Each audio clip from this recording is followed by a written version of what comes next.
Mr. Toastmaster, Toastmasters and guests. Tonight you'll notice that I'm using the lectern for a change.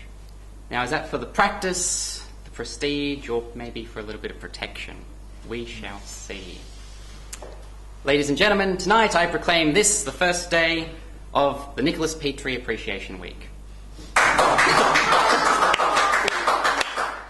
And it is my great pleasure and delight tonight to be roasting our highly valued Vice President Education.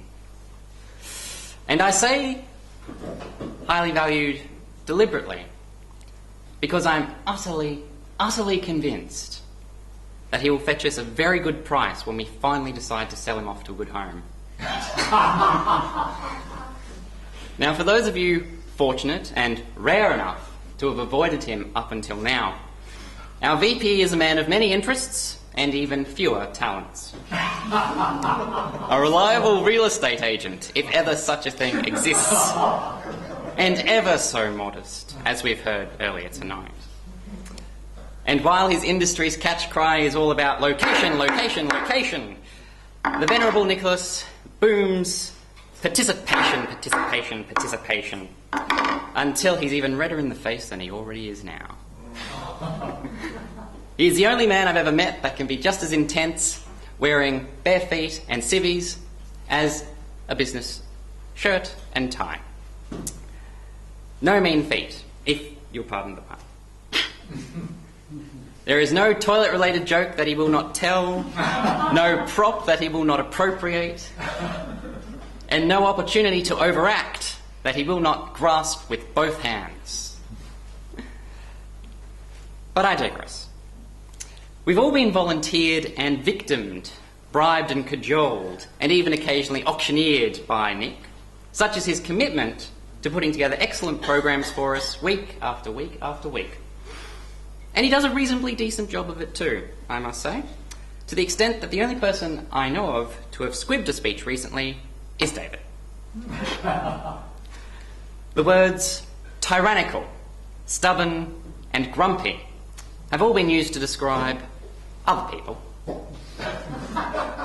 whereas sweet, patient, and cuddly are hardly appropriate words for him either. The problem being, ladies and gentlemen, that one set of words we are too scared to use for fear of his reaction, and the other set of words just doesn't go far enough. Now, which is which, you may ask? I'll let you decide. Granted, though, Nick does have a softer side.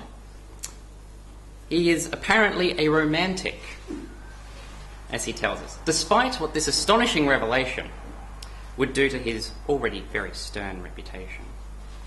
And those of you who were here for last year's valuation contest would remember his appraisal of my test speech on Macbeth.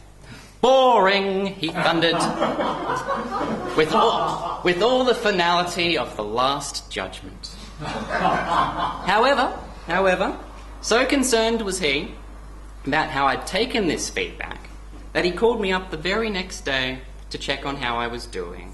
Oh. So, after crawling out from underneath my bed covers and dabbing the tears from my eyes, I finally managed to mumble something about payback.